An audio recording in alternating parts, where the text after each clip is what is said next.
This is Online Pass, the weekly video game news quiz show. My name is Cyril Lachel, and I'm going to ask you a series of questions based on some of the biggest news stories from the past week. It's your job to answer each question correctly, so grab a piece of paper and a number 2 pencil, because this is a test. Question 1. Since E3, Microsoft has been building a list of Xbox 360 games that will be backwards compatible with the Xbox One. Hip-hop legend Snoop Dogg has made his voice heard by pleading with his fans to support his favorite game. What popular Xbox 360 release does Snoop Dogg want to play on his Xbox One?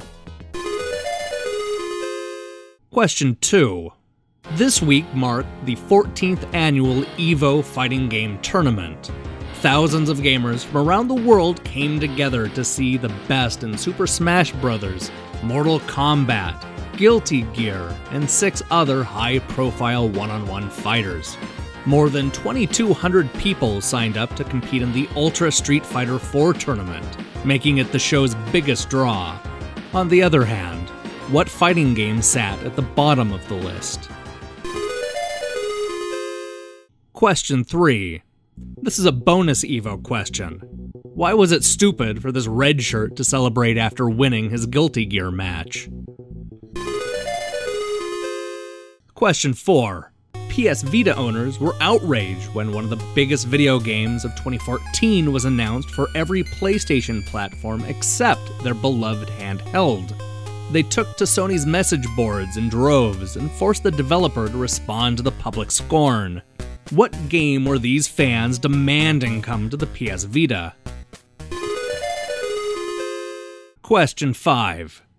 After the crushing cancellation of Silent Hills earlier this year, many gamers expected that Guillermo del Toro would wash his hands of video games and go back to making movies. But if IGN is to be believed, that may not be the case. The Pan's Labyrinth director says he's still interested in working with Hideo Kojima on future projects.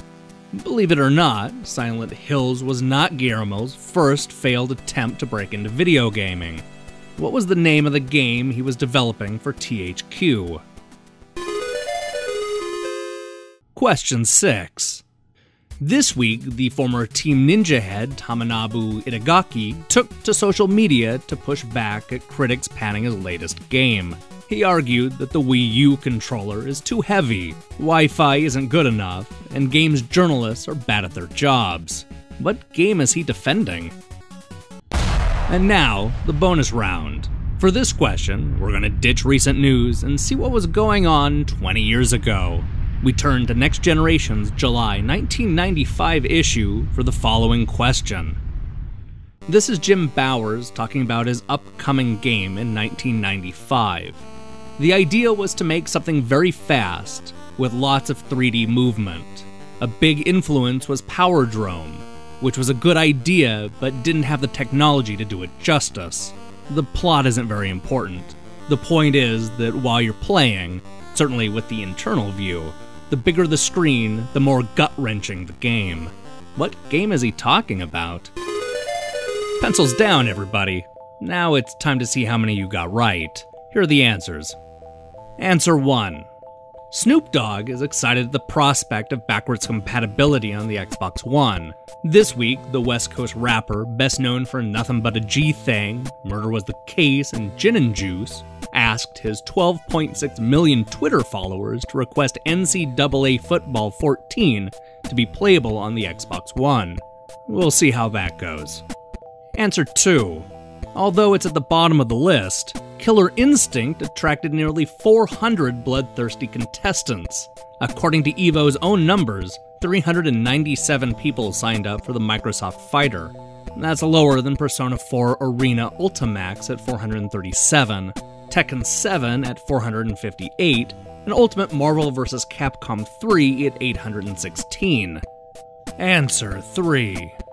When Washiga won his Guilty Gear match, he was excited. So excited that he stood up and celebrated in front of the audience. Unfortunately, this triumphant moment was cut short when he realized that his match wasn't over yet.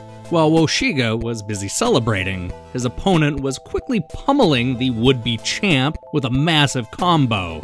Ugh, that hurts. Answer 4.